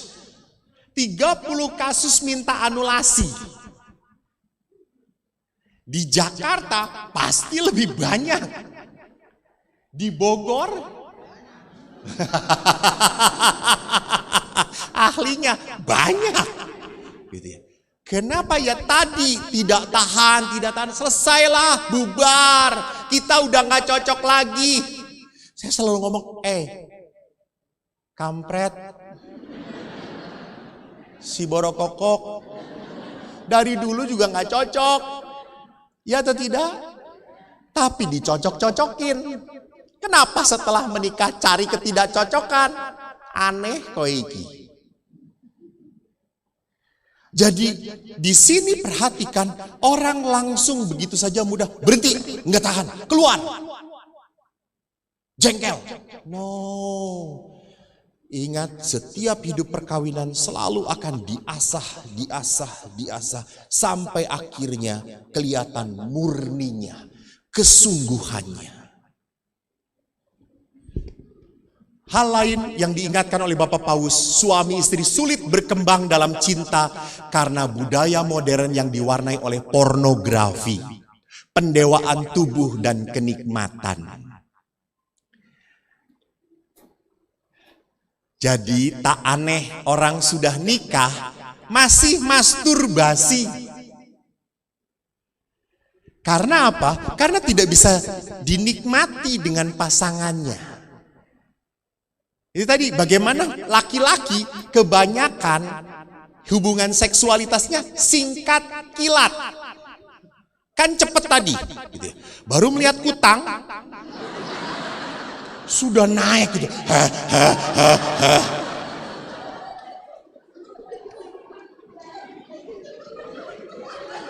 Padahal wanita baru on off. Gitu ya.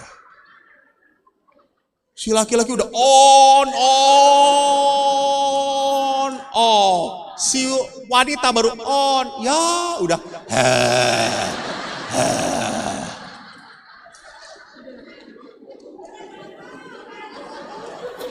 Suster,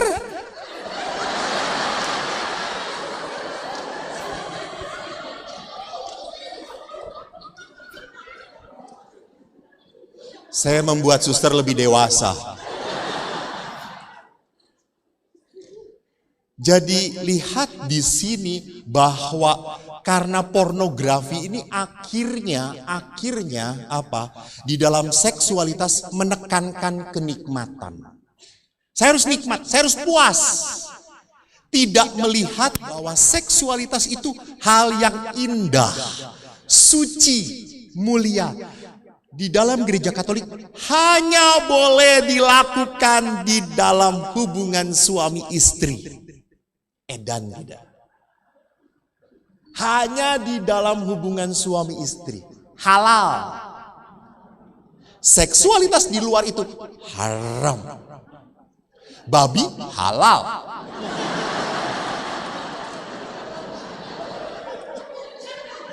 Karena babi hao ce sen qing ping ha.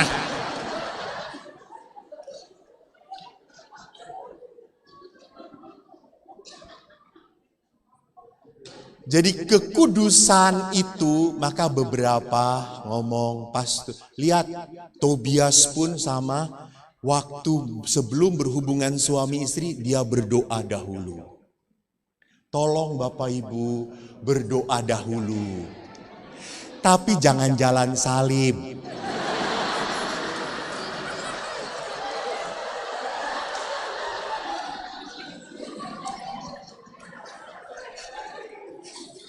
Yesus jatuh 3 kali, ini jatuh tertidur gitu.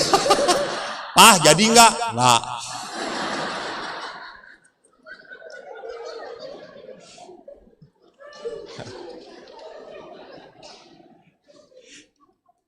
Jadi mengapa berdoa? Karena dengan berdoa itu berarti apa? Melihat tubuh pasangan sebagai hal yang kudus. Tubuh pasangan tidak pernah boleh dimanfaatkan untuk kenikmatan saya. Tolong jangan tanya, Pastor, apakah di dalam gereja Katolik boleh gaya 69, 96, naik ke atas, pakai tongkat, jungkir balik? Ini ahlinya. Saya nggak tahu. Saya masih suci. Dia ahlinya.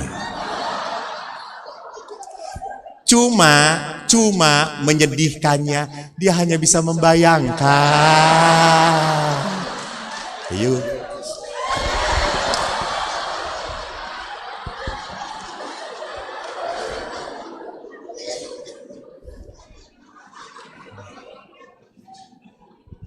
Hari ini saya puas, saudara-saudara. Jadi di dalam seksualitas bukan mendewakan kenikmatan. Di dalam seksualitas mendambakan apa? Kehangatan.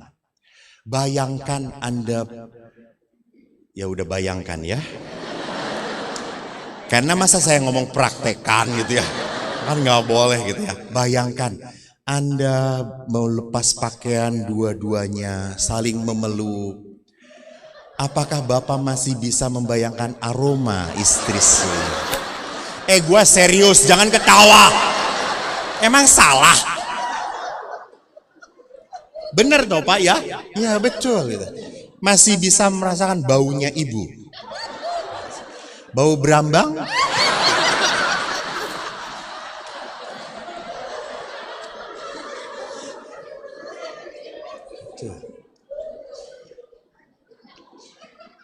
Lihat, mendekat di dalam apa? Saya itu apa tadi Pastor Tarno kan salam yang empuk ketemu dengan yang empuk gitu ya. Itu bahasanya orang moral, saudara-saudara. Saya tidak akan sevulgar itu. Saya membayangkan lihat. Kutang itu bukan vulgar itu. Kutang jualan kutang itu.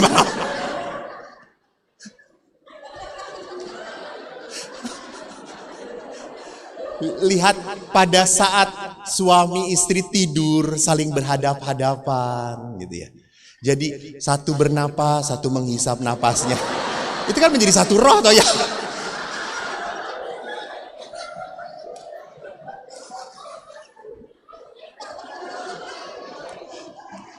Maka tidak aneh, saya sangat percaya Roma Tarno. Suami istri itu makin lama makin mirip wajahnya.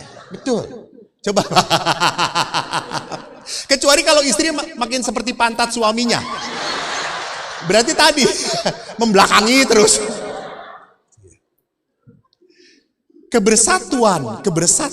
Jadi di dalam sebuah seksualitas itu manusia dilihat sebagai kebersatuan, kedekatan, hati bertemu dengan hati, memeluk, nyaman, indah, bicara, I love you. Tolong jangan dijawab.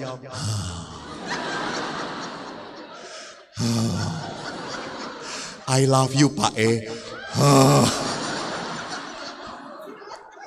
Tahu ya saya ya. Pakai CCTV.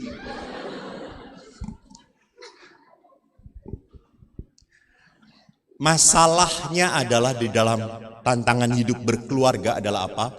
Tuntutan sosial, ekonomi membuat keluarga akhirnya seringkali tidak akrab, kurang komunikasi. Ini masalah besar di dalam pasangan suami istri adalah apa? Kurang berkomunikasi.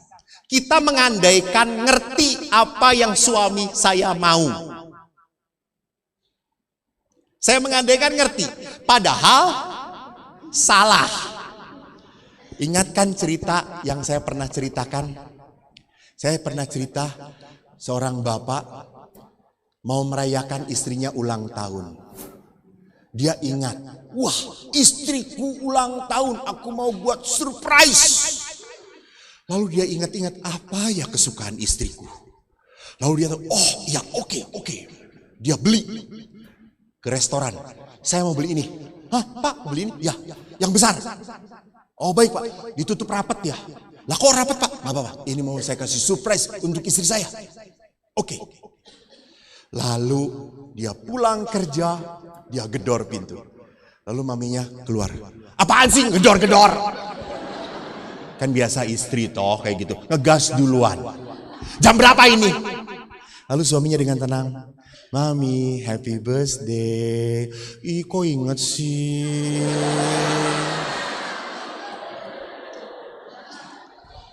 Lalu suaminya mengatakan, Mami ini hadiah. Ivi, nggak perlu pakai hadiah. Kamu ingat juga itu hadiah besar. Itu kebohongan istri. Lalu kan namanya istri itu kan kalau dapat hadiah langsung kelihatan ingin dibuka. Betul tidak? Buka-buka. Ih, ini hadiahnya? Iya, pasti Mami suka. Lalu dengan semangat istri ini membuka. Setelah dia buka, dia kaget, kepala ikan. Pih, kepala ikan! Lalu si suami dengan tenang berkata, iya kan kamu suka. Kalau makan kan kamu selalu kepala ikan. Pi, gue bukan suka. Saya itu kan ngasih badannya untuk kamu. Anak-anak buntutnya aku gak ada apa-apa lagi. Ya udah tinggal kepala ikan. Sekarang gue ulang tahun kepala ikan lagi. Udah gitu besar lagi. Itu tadi Romo Tarno mengatakan, ibu itu makan bukan yang dia sukai. Betul atau tidak? Sisa-sisa, betul atau tidak? Bohong. Gendut-gendut kayak gini sisa.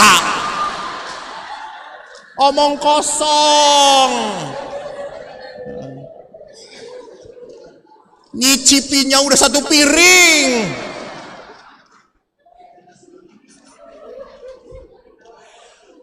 Hal berikutnya di dalam Amoris Laetitia, artikel 51 mengatakan, ketagihan alkohol, judi, narkoba, kekerasan di dalam keluarga menjadi sumber kekerasan di dalam masyarakat. Jadi memang ini adalah hal-hal yang sama sekali harus di dalam penyelidikan kanonik pun kita tahu bahwa orang ini tidak ada ketergantungan. Karena bagaimanapun ketergantungan seperti ini akan memicu perpecahan. Bahkan kita selalu tanya kepada pasangan, kamu pernah enggak dipukul oleh pacar kamu? Saya selalu mewanti-wanti. Saya pernah pastor dipukul. What? Hati-hati loh. Lu pacar aja berani, pas pacaran aja berani memukul. Apalagi setelah perkawinan lu jadi sansak loh. Dijadikan tempat latihan kungfu kamu. Jadi di sini kita harus sadari bahwa saya selalu mengatakan, ingat, cinta itu tidak buta. Jangan pernah jadi orang yang tidak berpendidikan. Cinta itu harus melek. Sebelum kau mengatakan, ya mau kawin, buka mata kamu. Lihat siapa dia. Baru setelah kawin, melek, tutup mata. Ya kalau sudah kawin, nggak ada pilihan lagi toh. Pakai prinsip saya. Hidup panggilan itu harus pakai prinsip saya. How ce. Enak rapena panganen. Jadi ini harus menjadi sesuatu yang dipikirkan di dalam relasi berkeluarga. Keluarga tidak dapat digantikan dan bagus ini saya nggak ngerti ya. Saya nggak lihat di dalam Amoris Laetitia. Peran ibu diperlihatkan nggak terlalu ya. Kurang ya. Lihat Bapak Paus malah menekankan peran ayah tidak dapat diganti oleh siapapun. Kenapa sampai seperti itu? Bukan, karena Paus melihat prihatin. Seringkali para ayah hanya mempertanggungjawabkan pendidikan pada siapa? Ibu. Maka di dalam perkawinan beda gereja, kalau yang perempuannya Katolik, kita masih rada tenang. Karena nanti ada jaminan anaknya dibaptis secara Katolik. Tapi kalau yang lakinya Katolik, perempuannya bukan Katolik, ragu-ragu dengan bapak-bapak ini. Pengkhianat. Sama dengan gue juga laki. Jadi seperti iya, tetapi tanggung jawabnya untuk memperlihatkan pendidikan anak secara Katolik dan kelak akan dibaptis kok kurang. Maka Bapak Paus Fransiskus ingat peran ayah itu tidak bisa digantikan untuk anak. Maka memang ada sebuah konteks baru, pembicaraan baru tentang bagaimana kalau single parents itu nanti konteksnya berbeda ya. Nah sekarang bagaimana menemukan surgaku? Terakhir apa? Anda ingat? Masih ingat janji perkawinan? Anda tidak ingat, bohong. Anda kan cuma sekali. Kami berkali-kali mendengarkan. Dan melatih gitu ya. Di dalam janji perkawinan yang terbaru formulasinya lihat. Saya, Antonius Sutarno, Alfonsus Sutarno, memilih engkau, Regina. Di sini ada Regina? Oh ada. Tuh lihat masih berharap, tuh masih berharap. Lihat tuh beda levelnya. Menjadi istri saya. Lihat di sini. Saya berjanji untuk setia mengabdikan diri kepadamu. Di dalam untung dan malang, di waktu sehat dan sakit. Jadi bapak-bapak, bersyukurlah Anda menikah. Anda udah gak bisa kerja juga, tetap diurusin. Ya, Anda di bangku hanya bisa ngacai. Tetap diakuin. Kita pastur-pastur masih dipelihara di katedral? Kagak. Dibuang ke Parung Panjang. Nasibmu.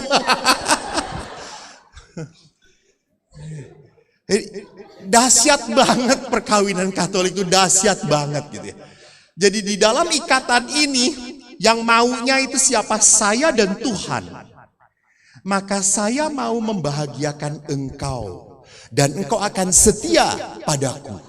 Maka kasih suami istri itu harus fisik dan spiritual. Tadi Romo Tarno, sentuhan, belayan harus terjadi, tetap terjadi.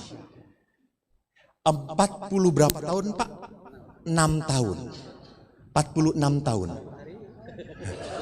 46 tahun. Masih tidur berdua? Ya dahsyat. Tenang aja, jangan emosi. Iya. Tidur berdua apa yang dilakukan?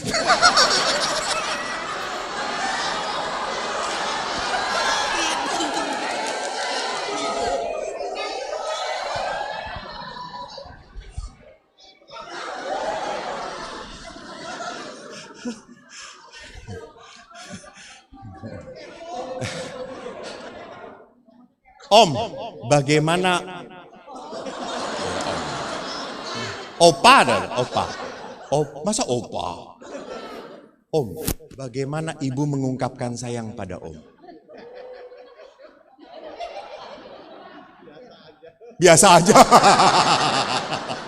Yang biasa tuh kayak gimana om? Yang gimana biasanya tuh biasanya kayak gimana om? Ya biasa. Kita saling mengasihin aja. Caranya gimana? Caranya kita berbagi. Apa yang dibagikan? Berbagi dalam suka dan duka. Apa itu nggak jelas? Banyak. Banyak sekali. Banyak. Iya. Contohnya kalau beli makanan. Om tahu apa yang disukai oleh tante? Apa yang dikasih? Apa yang disukai oma? Apa coba? Apa yang disukai? Ya karena orangnya suka makan. Oh. Jadi apa aja juga boleh. Sekarang oma tanya. Oma, saya tanya, apa yang disukai opa? Pecel. Betul apa? Betul. Sama daun kenikir. Daun kenikir. Pecel, bubuk pecel. Murah banget ya.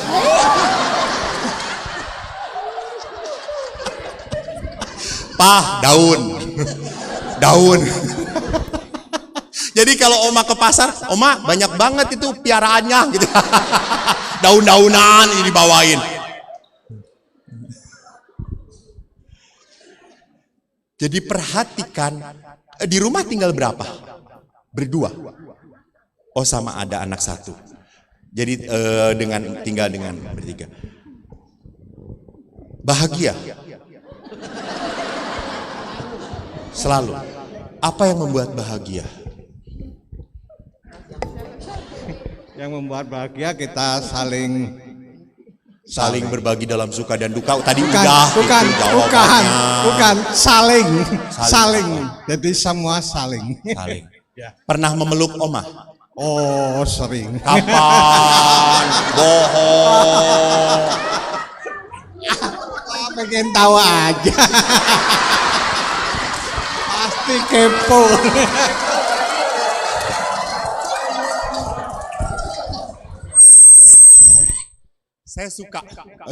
Saya suka bahwa memang orang sudah senior itu apa? Selalu dengan keberadaan saja sudah cukup, nggak banyak omong. Sama-sama bareng pun sudah saling melihat. Saya punya kakek nenek 95 tahun. Saya sering ngelihat karena tinggalnya di Muntilan, di bawah kaki Merapi. Belum ada listrik, cuma pakai sentir. Saya kalau sore saya pulang dari seminari, kalau libur diperbolehkan pulang, saya nengok kakek nenek sore-sore. Kakek itu makan gula merah dengan teh panas lagi kental. Yang putri itu cuma nyirih. Lalu mereka cuma berdua, sentir satu, saling lihat. Ya. Lalu opo. Lalu kakek cuma wis tuwa. Lalu nenek jawab, bodoh. Nah, sudah. Selesai. Tapi itu kenikmatan. Kalau rumah Jawa kan gede-gede gitu ya. Kakek itu di ruang depan ngedengerin wayang. Jadi kalau ngedengerin wayang itu radionya di sini di telinga. Kayak orang Afrika itu. Bukan ya karena budek ya. Radionya di sini. Nenek itu kan di pawon. Namanya udah tua, godok air aja ditungguin. Nenek situ. 1 jam sekali cuma. Kong. Dari sana. Ya, udah diem. Yang ti. Ya, udah diem. Komunikasi cuma itu. Lalu yang putri ngomong, Kong. Nggak kedengeran. Kong. Rano. Lalu dia parani. Dia jalan. Golei. Lalu dia lihat sedang ngasih makan ayam. Oh, saya urep. Balinnya.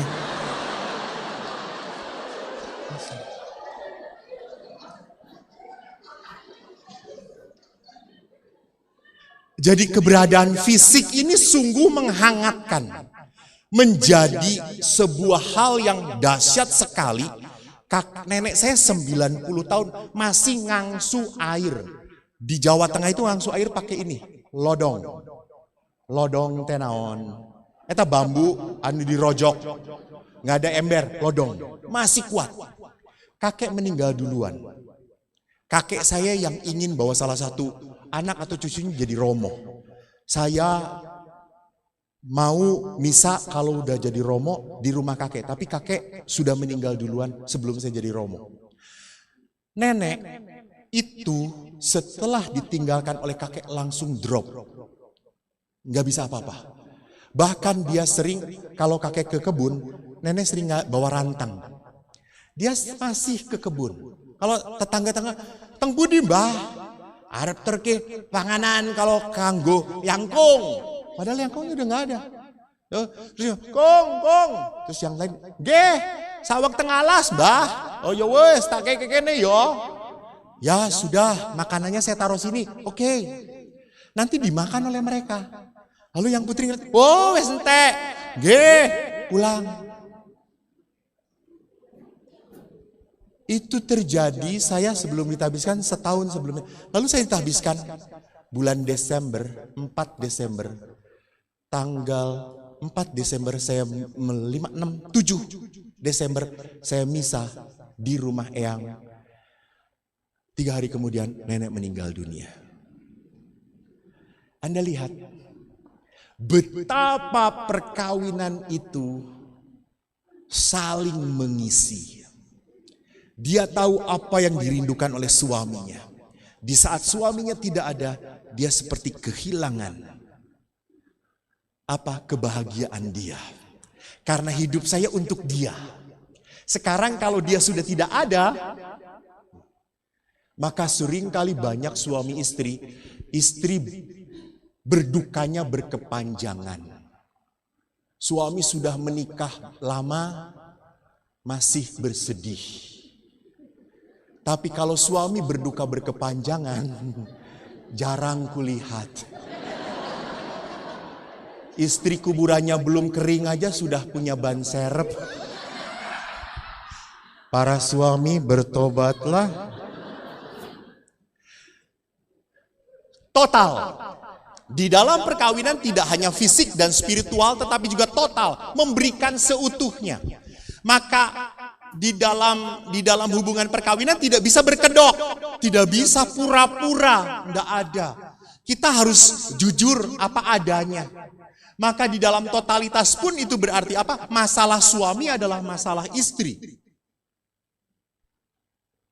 Saya tidak setuju kalau misalnya pihak suami sedang keluarganya punya musibah, papa mamanya. Lalu dia diam-diam tanpa sepengetahuan istri ngasih sumbangan kepada orang tuanya. Baik, benar, salah, bagus, tidak benar. Jadi kita harus baik dan benar. Ini baik, uhau namanya.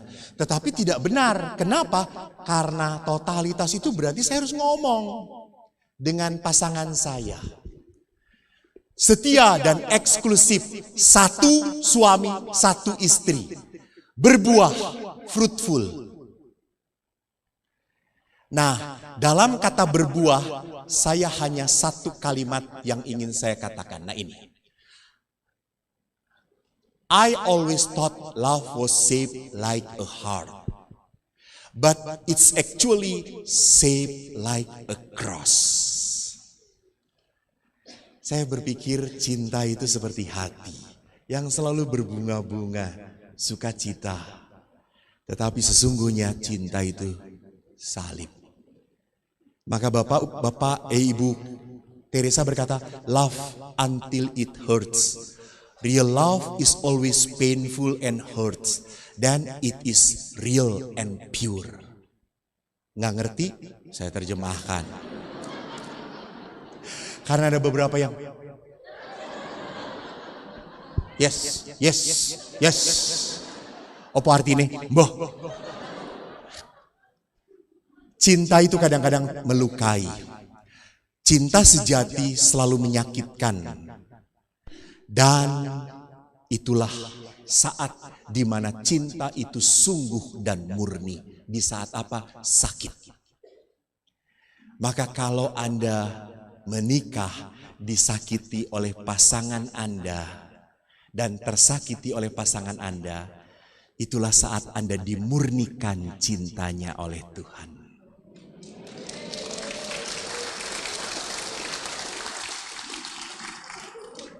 Maka Bapak Paus mengatakan